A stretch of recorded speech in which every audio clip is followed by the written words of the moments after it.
السلام الله عليكم ورحمة الله تعالى وبركاته دور ونكسن ذلكين بدقيسيال من والباء جوكتان وسبتي سدي طبنك عبري لبكوني لباتنك قضبضات مقل دونتان برامج كينا هدو ايب ادمن وحاقيبكا اتلتيك مدريد oo la xiriirta wakiilka Mauro Icardi Chelsea Arsenal oo wali ku dagaalamay saxiixa Gabriel Magalhaes Ganariska oo seegi kartay saxiixa ciyaaryahanka Levin Kurzawa Paul Pogba oo qandaraaska u kordhinaya Manchester United Real Madrid oo gaan ka gaartay mustaqbalka Eder Milito Everton oo qayb ka dhigi doonta ciyaaryahanka Mosekin heshiiska ay ku doonaysa Kere Mobile kooxda Inter Milan oo miisaamaysa saxiixa Anthony Martial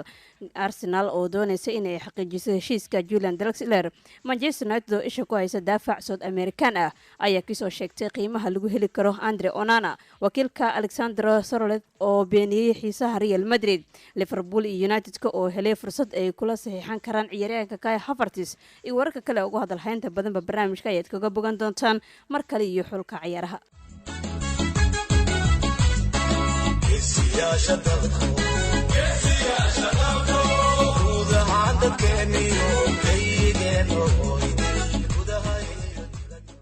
وحقاق دقيستيال أن يسيقو دقلنا برامج كأه ناديقة أتلتيك مدريد أيا لحريرتي وكيلكا ماورو إيكاردي kooxda reer Spain ee Atletico Madrid ayaa la warinaya inay la xiriirtay wakiilka waryahanka reer Argentina ee Mauro Icardi si ay uga hadlaan suurtagalnimada uu ugu dhaqaaqi karo Wanda Metropolitano xagaagan Icardi ayaa xilli ciyaareedka 2019-2020 amaah ku qaatay Paris Saint-Germain isaga oo ka yimid kooxda Inter Milan waxa uu dhaliyay 20 gool 31 kulan oo u saftay kooxda haysata horyaalnimada Faransiiska dhammaan tartamada idil PSG ayaa haysata ikhtiyaarka ah inay heshiis joogto ah la saxiixato xiddiga reer South America xagaagan laakiin waxa la fahamsan yahay inuu weeraryahanku dib ugu laaban doono kooxdii milkiidiisa lahayd ka hor xilli ciyaareedka 2020-2021 sida laga soo xigtay wargeyska Tuttosport Atletico ayaa la xiriirtay wakiilka Icardi ah xaaskiisa Wanda Nara si ay uga hadlaan bedelka caasimada waa ciyaaryahankan ay ugu bedelaan caasimada Spain ama ay ka bedelaan bahalka uu ku sugan yahay warbixinta ayaa sheegaysa in kooxda caasimada ka dhisan in ay markaa u aqoonsatay 27 sano jirka inuu yahay bedelka suurtagalka ah ee Diego Costa kaasoo arki doona qandaraaskiisa Madrid oo dhacaya June 2021 Icardi ayaa dhaliyay 124 gool 219 kulan oo u saftay Inter tan iyo markii uu ka yimid Sampdoria sanadkii 2013 laakiin xiriirka uu la lahaa kooxda Talyaaniga ayaa burburay xilli ciyaareedkii hore naadiyada Arsenal iyo Chelsea wali waxay ku dagaalamayaan saxiixa ciyaaryahanka lagu magacaabo Gabriel Magalhaes labada naadi ee Blues iyo Gunners ayaa lagu soo waramayaa in ay wali ugaarsanayaan daafaca kooxda Lille ee lagu magacaabo Gabriel inkastoo ay soo jeedinayeen in Everton ay si adag ugu jirto loolanka loogu jiro safka hore ee ciyaaryahankan 22 jirkan oo dhaliyay hal gool 34 kulan oo u saftay kooxdiisa Faransiiska xilli ciyaareedkan ayaa la rumaysan yahay inuu bartaameed u yahay Everton ka hor suuqa kala iibsiga xagaaga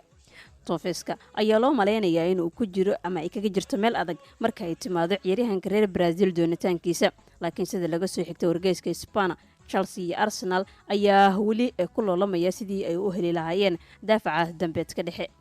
warbixinta waxay sidoo kale sheegaysaa in kooxda Carlo Ancelotti ee dirbadiiba dalab 30 milyan oo gani ah ka gudbiyeen laakiin Lille ayaa ku rajaweyn in xiisaha ka yimaada meel kale ay gacan ka geysan doonto in qiimaha markaasi la sareysiyo toddobaadyada soo socda ama in ka badan intaasi la gaarsiiyo ciyaaryahanka Gabriel ayaa kaliya u saxiixay qandaraaskiisa kooxda reer France bishii Febraayo taasoo la micno aynu haatan ku xiran yahay kooxda Christopher ilaa iyo dhamaadka ololaha 2022-2023 labada naadi ee Blues iyo Gunners ayaa sidoo kale la sheegay in labadooduba xiiseynayaan saxiixa weeraryahanka kooxda Napoli ee Dries Mertens naadiga Arsenalna waxay sii kartaa ciyaaryahanka lagu magacaabo Levin Kurzawa saxiixiisa Paris Saint-Germain ayaa wali cusboonaysiin karta qandaraaska Levin Kurzawa ee caasimada Faransiiska daafaca bidix ayaa arki doona qandaraaskiisa haatan oo dhacaya dhamaadka bisha June iyadoo kooxo badan oo ay ku jiraan Barcelona Liverpool iyo Sevilla loo aqoonsaday in ay xiiseynayaan adeegiisa Arsenal ayaa la rumaysan yahay inay hogaaminayso loolanka loogu jiro ciyaaryahanka heerka caalami ee dalka France waxaana dhawaan soo baxayay warar sheegayay in Gunners ay qarka u saaran tahay inay dhameystirto heshiiska hase haatee sida laga soo xigtay wargeyska Food Marseto agaasimaha isboortiga ee kooxda PSG Leonardo ayaa wada qorshayaal markaasi wadajir ah si uu daafaca ugu soo bandhigo qandaraas kordhin isbuucyada soo socda warbixinta waxay kaloo sheegaysaa in kooxda haysta horyaalka faransiiska ay isha ku hayso inay sii haysato Kurzawa si ay markaa ugu daboosho ciyaaryahanka Joan Bernat, inkastoo ay weli u muuqato in 27 sano jirkan uu doonayo in uu kooxda sii joogo iyo in kale. daafaca ayaa 23 kulan u saftay kooxda PSG inta lagu guda jiro xilli ciyaareedkan. dhanka kalena Paul Pogba ayaa qandaraaska u kordhinaya kooxdiisa Manchester United. saxafiga reer Spain ee lagu magacaabo Guillem Balagui ayaa sheegay in Paul Pogba ay u badan tahay in uu qandaraas cusub u saxiixo Manchester United. xiddiga reer Faransa oo aan weli ciyaarin sanadkan 2020 sababo dhaawac anqawga awgiis ayaa weli lala xiriirinayaa inuu ka tagay Old Trafford kor suuqa kala iibsiga ee xagaagan. nadiga Real Madrid ayaa la rumaysan yahay in ay markaa ka go'an tahay inay la saxiixato ku guuleystihii koobka adduunka 2018 kahor ololaha 2020-2021. hase haatee Balagwe waxa uu rumaysan yahay in kooxda 20 jeer haysta horyaalka Ingiriiska inay ugu dambeyntii ay ka dhaadhicin doonto qadka dhexe inuu saxiixo qandaraas cusub oo uu noqdo hogaamiyaha kooxda. Paul Pogba waxa uu bartaameed u ahaa Zinedine Zidane wax badan uma uusan qaban kooxda. lacagtu ku lugta leh heshiiskiisaas waxa ay la micno tahay Real Madrid oo ma maleynayo in ay mudnaanta koowaad siinayso Paul Pogba, ayuu Balagwe u sheegay Sport isagoo oo ka hadlayay kanalka YouTube-ka. Paul Pogba ayaa soo jeediyay labadaba inuu doonayo inuu baxo isla markaana uu doonayo inuu sii joogo.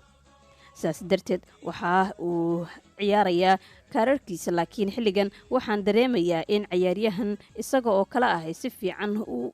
adeegsanayaan isla markaana in uu joogo Manchester United doonayaan, halkaasoo uu hogaamiye ka noqon doono. jir ahaan waa u taam noqon doona ugu dambeyntii, waxayna u muuqataa in ay ugu yaraan ay xasiloon yihiin naadiga hadda. wax isbedel ah ma jiraan. Ole Gunnar Solskjaer uu sii joogi doonaa ayuu hadalkiisa sii raaciyay saxafiga reer Spain.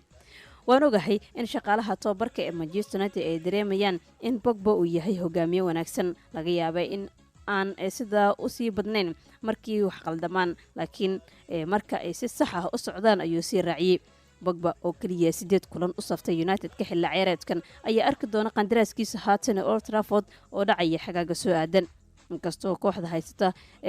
fursad ay markaas ugu kordhiyaan qandaraaskiisa 12 bilood oo dheeri ah. kooxda Real Madridna waxa ay go'aan ka gaartay mustaqbalka ciyaaryahanka lagu magacaabo Eder Milito. kooxda reer Spain ee Real Madrid ayaa la warinayay inay u xaqiijisay Eder Milito inuusan iib ahayn xagaagan. 22 jirka ayaa kaliya Los Blancos uga soo biiray Porto kahor xilli ciyaareedkii 2019-2020, laakiin waxaa durbaba la xiriirinayay inuu ka tagay Bernabeu. tababaraha Madrid Zinedine Zidane ayaa la sheegay in uusan la dhacsanayn qaab ciyaareedka daafaca dhexe xilli ciyaareedkan, taasoo keentay inuu soo jeediyo in uu ka tago kooxda kahor xilli ciyaareedka soo aadan. Milito ayaa la safay kaliya 13 kulan oo u saftay kooxda reer Spain, maadaama uu si xoogan uga dambeeyo dooqa koobaad ee xulashada daafaca dhexe ee Rafael Varane iyo sidoo kale ciyaaryahanka lagu magacaabo Sergio Ramos. hase haatee sida uu qorayo wargeyska Marca, xiddigan 6 jeer matalay Brazil ayaa kooxda ku qanciyay inuu qayb ka yahay qorshooyinka kooxda koobaad. Los Blancos ayaa la sheegay in ay go'aansatay in ay Milito la soo saxiixato halkii ay aadi lahayd ciyaaryahanka Manchester United xagaagii la soo dhaafay, iyadoo ciyaaryahanka uu ka tagay ugu dambeyn Ajax kuna biiray Juventus kadib toddobaadyo la dhexmarayay inuu dhaqaaqi karayo kooxdan. dhanka kalena kooxda Everton ayaa qayb ka dhigi doonta ciyaaryahanka Moise Kean heshiiska ay ku doonayaan Ciro Immobile. nadiga reer England ee Everton ayaa isku diyaarinayso in ay markaa ku soo darto safkeeda qorshaheeda Moise Kean oo ay qayb ka mid dhigto dalabka xoogan ee xagaagan ay ku doonayso xiddiga Lazio ee lagu magacaabo Immobile. Tofeska ayaa la sheegay inay u aqoonsadeen laacibka Ciro kaasoo dhaliyay 30 gool 33 kulan oo u saftay heerka kooxda inta lagu guda jiray xilli ciyaareedka 2019-2020, isagoo oo bartaameed u ah kor suuqa kala iibsiga ee xagaagan. Lazio ayaa la sheegay inay ka go'an tahay inay sii haysato 30 sano jirkan, kaasoo sidoo kale ee hogaaminaya loolanka loogu jiro ee kabta dahabka ee Yurub, isagoo dhaliyay 27 gool 26 kulan oo Serie A xilli ciyaareedkan uu ciyaaray. hase haatee sida laga soo xigtay wargeyska Team Talk, Everton ayaa qarka u saaran in ay Kean usoo bandhigto kooxda ka dhisan Serie A, iyadoo oo rajeynaysa inay ka dhaadhiciso inay u ogolaadaan Immobile inuu u dhaqaaqo garoonka Gothenburg. kooxda Marseille ayaa kaliya Kean kala soo wareegtay Juventus xagaagii hore, laakiin 20 jirka ayaa ku dhibtooday in uu sumcadiisa markaa ku muujiyo kubadda cagta England, isagoo dhaliyay kaliya 1 gool 26 kulan oo u saftay tartamada idil. qandaraaska uu haatan haysto weeraryahanka kooxda waa Carlo Ancelotti waxa uu socon doonaa ilaa iyo June 2024.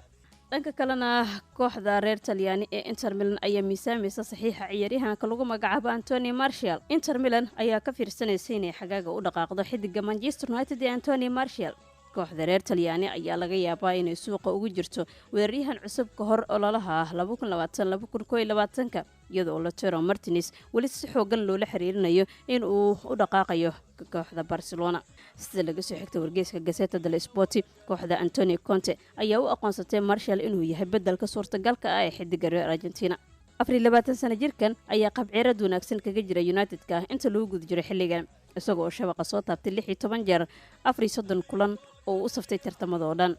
Martial wuxuu inta badan u shaqeeyay sidii garabka bidixtan iyo markii uu u soo dhaqaaqay Old Trafford isagoo ka yimid Monaco, laakiin xidiga heerka caalami ee dalka Faransa ayaa loo diray inuu noqdo goolaliyaha United-ka inta lagu guda jiro ololahan haatan hakadka ku jira. Inter ayaa Romelu Lukaku kala soo saxiixatay kooxda Ole Gunnar Solskjaer xagaagii hore, halka ay sidoo kale amaah ku qaateen Alexis Sanchez oo amaahan uga yimid kooxda 20 jeer ee horyaalka England haysata. dhanka kalena naadiga Arsenal ayaa doonaysa inay xaqiijiso heshiiska ciyaaryahanka Julian Draxler. Arsenal ayaa lagu soo waramayaa inay xiiseynayso inay la soo saxiixato weeraryahanka ee Paris Saint-Germain Julian Draxler. 26 sano jirkan ayaa kaliya 19 kulan u saftay kooxda haysta horyaalka Faransiiska inta lagu guda jiro ololaha haatan. Draxler waxa uu la dhibtooday dhibaato cagta ah xilli hore ee xil ciyaareedkan, laakiin waxa uu ku guul dareystay in uu boos joogto ah ka helo isbuucii ugu dambeeyay kooxdiisa, taasoo keentay inuu soo jeediyo inuu raadsado dooq cusub xagaagan. sida laga soo xigtay wargeyska Food Marseto, Arsenal ayaa aad u xiiseynaysa saxiixa xidiga Jarmalka, laakiin weeraryahanku waa in uu u diyaar garooba ayaa leeyahay inuu aqbalo mushaar dhimis oo uu ku sameeyo garoonka Emirates Stadium. warbixinta ayaa raacinaysa inta Draxler uu haatan aruurinayo ama ka helayo lacagdan 120,000 oo gini isbuucii kooxda Paris ka dhisan, taasoo ah tirada Gunners-ka aysan awoodi doonin inay bixiyaan maadaama ay macquul tahay in ay mar kale seegaan ku guuleysiga booska Champions League. ninka Jarmalka ah ayaa kaliya 11 kulan u saftay Ligue 1 xilli ciyaareedkan ka oo arki doona qandaraaskiisa haatan ee kooxda Thomas Tuchel oo dhacaya xagaaga 2021. naadiga Manchester United-na waxay isha ku haysaa daafac South American ah. Manchester United ayaa si dhow isha ugu haysa daafaca kooxda Watford ee lagu magacaabo Bervis Stabinan. 22 sano jirkan ayaa ku soo biiray kooxda Hornets kagana yimid kooxda lagu magacaabo LDU Quito sanadkii 2016, laakiin weli uma uusan ciyaarin kooxda reer England isagoo amaah ku qaadanayay waqtiyadaasi Granada, Almeria iyo sidoo kale Mallorca iyo Osasuna. ciyaaryahankan ayaa qaab ciyaareed fiican ku jiray waayihiisii Osasuna inta lagu guda jiray xilli ciyaareedkan, isagoo oo gacan ka geystay 1 gool iyo 4 caawin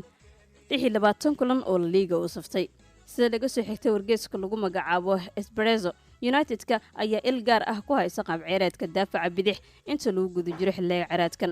waxaana laga yaabaa in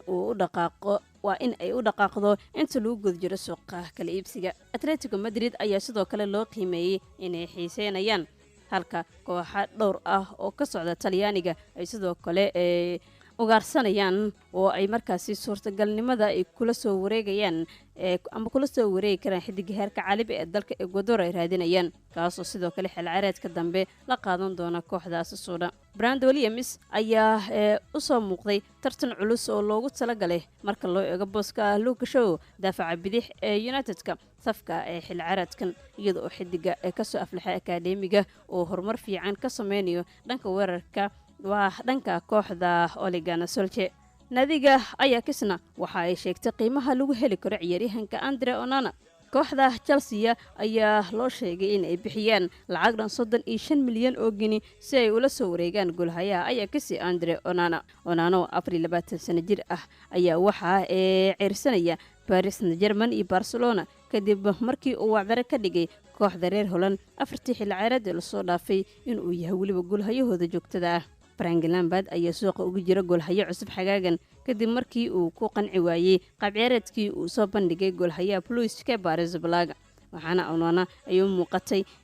tartan xoogan oo markaa ku bedelayo garoonka Stamford Bridge. Onana waxa uu miisaama ayaa leeyahay mustaqbalkiisa sida ay qortay wargeyska Telegraph. Ikhtiyaarkiisa ayaa waxa ay ka mid ah in qandaraaskiisa haatan uu socdo kaasoo 2 sano ay ka harsan tahay iyo waliba inuu si xor ah markaa kaga dhaqaaqo kooxda. asaate ayaa diyaar u ah inay xagaagan ku iibso qiimo macquul ah waxaana laga yaabaa inuu raaco saaxiibkiisa isku kooxda yihiin ee Hakim Ziyech dhanka iyo kooxda Chelsea. Onana waxa uu mustaqbalkiisa u furay bilowgii isbuucan kooxaha gaar ahaan diiradda marka la saaray ee suurtagalnimada in uu ku laabto waliba Barcelona.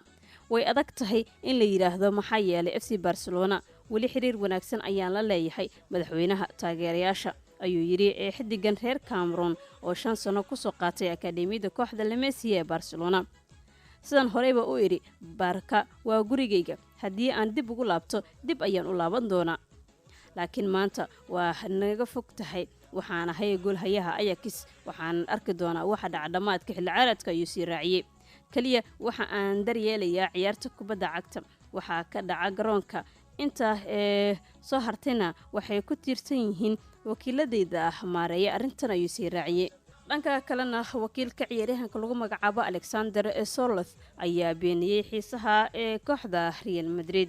wakiilka lagu magacaabo Martin Webster ayaa meesha ka saaray wararka soo jeedinaya in Real Madrid ay u aqoonsatay laacibka Alexander Sørloth mid ka mid ah hibataameedkooda ugu sarreeya ee suuqa kala iibsiga inkastoo uu ku guuldareystay inuu qaab ciyaareed wanaagsan ku soo bandhiga Crystal Palace. xidiga heerka caalami ee dalka Norway ayaa xidigu ahaa xilli uu amaah uu ku joogay kooxda lagu magacaabo Trabzonspor isaga oo gacan ka geystay 19 gool iyo 8 caawinaad ah 30 ka mid ah kulamada ugu sarreeya ee Turkiga iyo sidoo kale Europa League. inkastoo oo qaab ciyaareedkiisa 24 sano jirkay uu si dabiici ah u horseeday xiisaha ee kooxo kale haddana ciyaaryahankan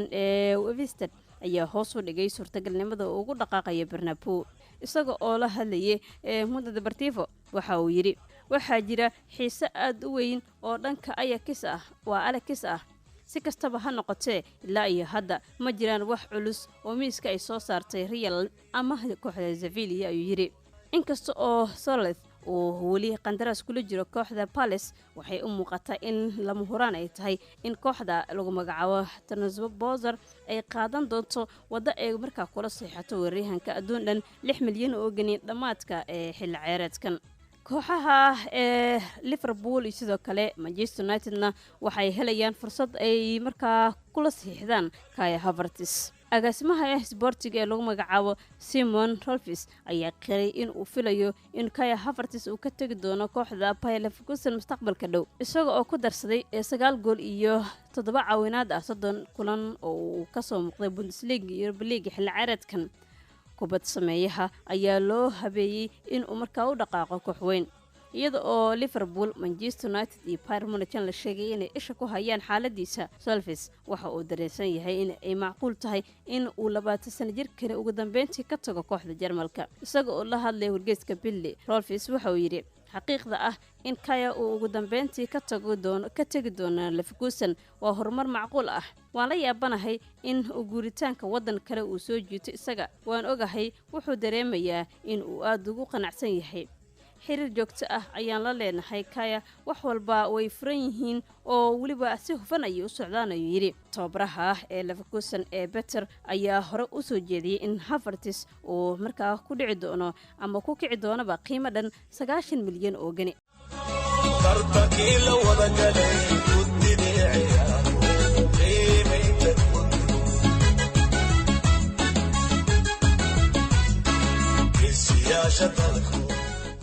wali waxaad degeysanaysaan barnaamijka xulka ciyaaraha ee qodobada kale ee barnaamijka haddii aan si aan baqaadno ciyaaryahanka waa Jadon Sancho diyaar uma noqon doono lacag dhimis ayaa la leeyahay. Borussia Dortmund ayaa haatan uga digaysa kooxda Manchester United sidoo kale Real Madrid ciyaaryahanka Jadon Sancho in markaa aan la heli karin saxiixiisa isla markaana lagu heli karin in qiimihiisa hoos loo dhigo xilli ciyaareedkan. laacibka qaranka England ayaa waxa uu yahay mid ka mid ah ciyaaryahanada kubadda cagta haatan loogu jecel yahay kadib markii uu sameeyay gool dhalin iyo gool caawinba Bundesliga xilli ciyaareedyo. United-ka iyo Real Madrid ayaa ka arrinsanayay in markaa ay la saxiixdaan ciyaaryahanka Sancho ay hogaaminayaan loolanka loogu jiro. Sidoo kale waxaa daba socda kooxaha Liverpool iyo Chelsea oo iyaga ku dhawada daneynaya ciyaaryahankan, balse waxa la soo jeedinayaa uu qoraya wargeyska Evening Standard in kooxda Borussia Dortmund aysan wax markaasi xiisaa u haynin in hoos loo dhigo qiimaha ciyaaryahanka Sancho lagu heli karo. xaqiiqdii waxaa la sheegayaa in kooxda Borussia Dortmund aysan markaa samayn doonin wax qiimo dhimis oo ku aadan iibinta ciyaaryahankan oo ay u adeegsadaan ciyaaryahankan 20 sano jirka ah in hoos loogu dhigo xiisaha ay u qabaan kooxaha oo ay ku qiimaysay lacag dhan 120 milyan oo pound in aysan markaa ka dhimi doonin. Sancho ayaa haatan waxaa aad loogu xamanayay dhanka iyo garoonka Old Trafford, balse waxa ciyaaryahankan qudhiisa uu sheegay in uu doorbidayo marka la eego xilli ciyaareedka dambe suuq furanka kooxda lala xiriirinayo. Weeraryahanka Sportska Harry Kane kama mid ahayn qorshayaasha suuqa kala iibsiga ee Manchester United sida la qorayo. naadiga Manchester United ayaan haatan ku jirin qorshaha ama qorshaheedaba ugu jirin ciyaaryahanka kooxda Tottenham Hotspur kuga ciyaaray Harry Kane, inkastoo ciyaaryahanka qaranka England kaliya uga harsan tahay 4 sanadood marka la eego heshiiskiisa haatan, balse waxaa si joogto ah loo hadal hayaa mustaqbalkiisa oo la sheegayo in markaa uu ka tagi karayo kooxda iyadoo lagu xamanay dhanka Old Trafford. inkastoo Sportska gudoomiyahooda Daniel Levy uu sheegay in mar kale aysan awoodin iibinta mid kamid ah kooxda ciyaaryahanada lafdhabartu ah, haddana United-ka ayaa ka warqabta in markaa qaadashada ciyaaryahankan iyo isku daygiisaba ay adag tahay, inkastoo ay qayb ka dhigi karto ciyaaryahankan qorshahooda, balse sida uu qoray wargeyska Sky Sport News waxa uu sheegay United-ka in haatan aysan ka fikiraynin waxyaabo ku saabsan isku dayga saxiixa laacibka Harry Kane. marka la eego qiimaha 100 milyan oo ay kooxda in ka badan Borussia Dortmund ku doonayso Sancho, haddana kooxda United-ka ayaan awoodin bixinta lacaga badan inta lagu guda jiro xilli ciyaareedka soo aadan suuq furanka soo aadan. hasaate waxaa la warinayaa in macne Ole Gunnar Solskjaer uu awoodo ayaa leeyahay in sar u qaado waqti dheereynta iibsashada ciyaaryahanada. dhanka kalena kooxda Manchester United ayaa ka hor joogsatay Jose Mourinho in uu ku laabto kooxda Porto. naadiga Manchester United ayaa isristaag ku sameysay Jose Mourinho in marka uu ku laabto xirfadiisa maamulnimo ee kooxda Porto bishii January 2016 sida laga soo xigtay madaxweynaha kooxda Portugiiska ah ee lagu magacaabo Pinto da Costa. Mourinho ayaa kula guuleystay Champions League sidoo kale Premier League 2004 ka hor inta uusan maamulin kooxaha Chelsea, Real Madrid iyo Inter Milan sidoo kale United-ka waqtigiisa ka hor ee kooxda Tottenham Hotspur. Porto ayuuna 57 sano jirkani waqti gaaban soo maamulay 4 sanadood ka hor, inkastoo oo ku laabashada kooxda ay ku adkaatay in si uu sidoo kale si lamid ah waqti uu la qaato kooxda Chelsea oo uu ku soo laabtay isla markaana markale uu soo gabagabeeyay. waxaa markaa da Costa uu sharaxayaa kooxda FC Porto in markaa ay ku dhawaatay qaadashada macalinkan ama inay dib u la midoobaan. waxay u muuqatay wax aan macquul ahayn, laakiin isaga ma ahan waxa uu dhahay waxaa jiray koob final ah waqtigaasi finalka koobka. waxa uu yiri waan imanayaa markii aan ka fikirnay in ay suurtagal tahay. Manchester United ma aysan ogolaanin maadaama ay ku doonayeen in aan ka hor imaan karno tartan Yurub ah ayuu yiri, laakiin dad badan ayaa iska indhatiraya xaqiiqda ah iyadoo aan wax shuruud ah la haynin. Mourinho ayaa diyaar u ahaa in uu markaa nasxil ciyaareed uu la joogo ama uu la qaato kooxda Porto weliba si degdeg ah. waa xaqiiqo aan la garanayn, laakiin waxay muujinaysaa kalgacaylkii uu markaa kooxda u hayay. Mourinho ayaa waxa uu markaasi joogay ama uu qaatay 3 sanadood kooxda United-ka tan iyo markii uu ku soo laabtay xirfadiisa maamulka Premier League, isagoo haatan ka sii wada maamulkiisa kooxda Tottenham Hotspur. halyeegii Leeds United iyo qaranka England Norman Hunter waxa uu u geeriyooday caabuqa coronavirus. ciyaaryahankii hore ee Leeds United isoo kala daafaca qaranka England ee lagu magacaabo Norman ayaa waxa uu u geeriyooday caabuqa coronavirus isagoo da ahaan jira 76 sano. Hunter ayaa waxa uu ciyaaray 726 kulan marka laga soo bilaabo 15 sanadood uu ku qaadanayay Ellen Hood, waxaana loo qaaday toddobaadkii ugu dambeeyay isbitaal isagoo uu haleelay caabuqa coronavirus. waxa uu qayb ka ahaa kooxdii Sir Alfie Ramsey ee qaranka England safkoodii 1966kii ee World Cup-ka oo ay ku guuleystay guud ahaan in uu ciyaaro 28 jeer. sidoo kale Leeds ayuu kula guuleystay laba division ama laba horyaal. sidoo kale waxa uu la qaaday FA Cup-ka iyo sidoo kale League Cup-ka, waxaana uu markaa gudoomay abaalmarinta BFA Player ama Player of the Year-ka 1973-74 xilli ciyaareedkii ahaa. war qoraal ah oo ka soo baxay ee kooxdiisii hore ayaana naadiga Leeds United oo ku sheegtay in uu ku geeriyooday da'da 76 sano ee Norman Hunter. waxaa loo qaaday isbitaal toddobaadkii la soo dhaafay kadib markii uu ku dhacay COVID-19, balse waxaa la tacaalid badan kadib uu u geeriyooday xanuunkaasi. waxa uu dhashay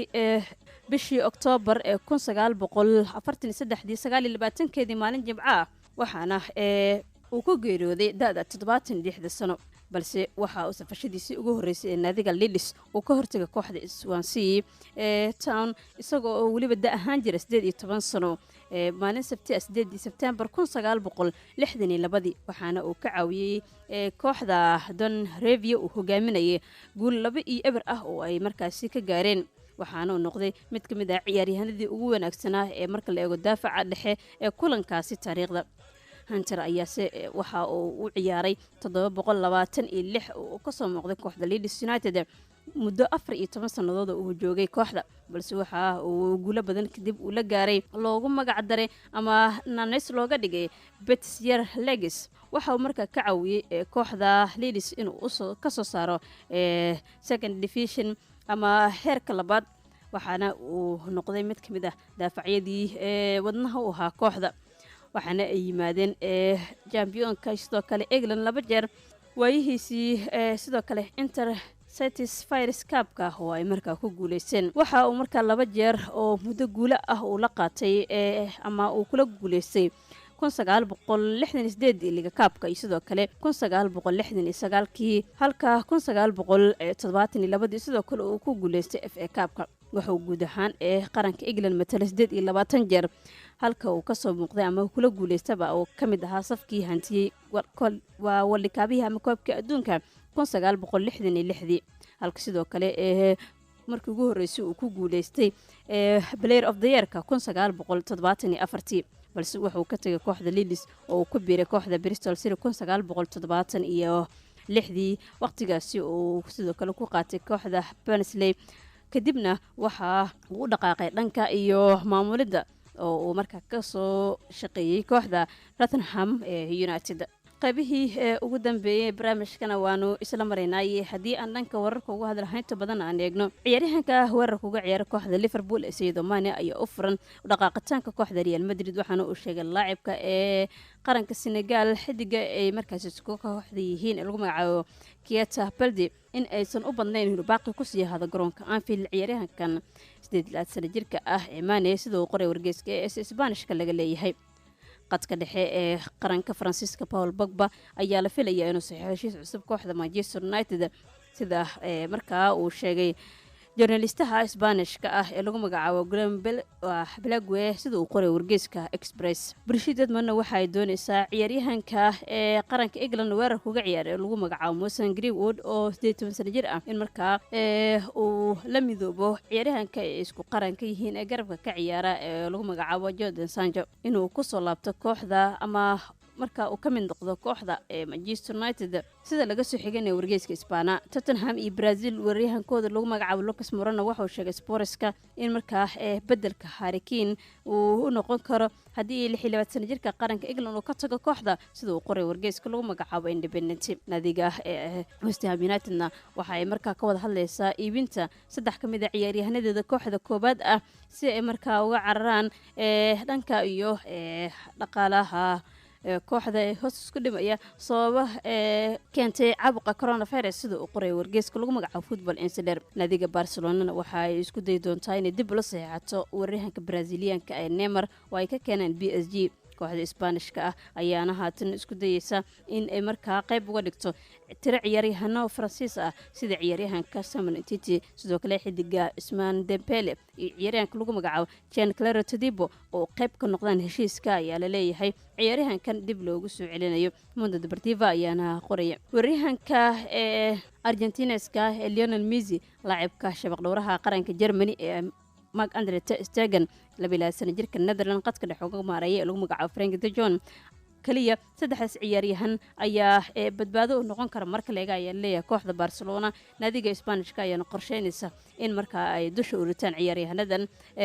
kooxda sidoo laga soo xiganaya wargeyska Isbaana. Dhanka kalena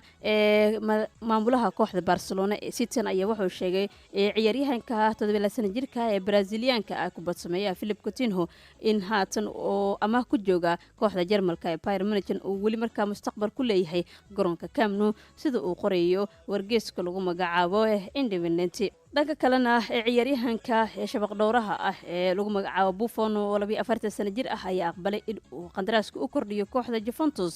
waxaana uu u muuqda ciyaaryahankan inuu baaqi ku sii ahaan karo xil ciyaareedkiisii 19aad ee kooxda Talyaaniga ee Turin ka dhisan sida uu qorayo wargeyska lagu magacaabo Tutto Sport. Juventusna waxay dul dhigtay lacag 35 milyan oo pound ah laacibka shabaq dhowraha Cameroon u dhashay Andre Onana iyadoo oo 24 sano jirkan haatan uu xiiso uga imanayo kooxaha Chelsea iyo Barcelona iyo sidoo kale Paris Saint-Germain sida uu qorayo wargeyska lagu magacaabo Telegraph. Dhaga kalena kooxda Arsenal waxa ay weyn kartaa ciyaaryahanka ee furaha u ah dhanka iyo suuq furanka ee lagu magacaabo Levan Garzawa oo ay ka keensadaan kooxda Paris Saint-Germain. Ciyaaryahankan dambeedka dhexe uga ciyaara kooxda Faransiiska ee 17 sano jirka ah kaas oo u dhow in uu ka tagayo kooxda PSG waliba si xor ah kaga taga dhamaadka ciyaareedkan balse qandaraaskiisa ayaa laga yaabaa in uu kordhiyo sida uu qorayo wargeyska lagu magacaabo Sport. barnaamijkeena xulka ayaan duhurnimadan intaa ku soo gabagabeynayaa tan iyo kulanti dambe nabadgelyo.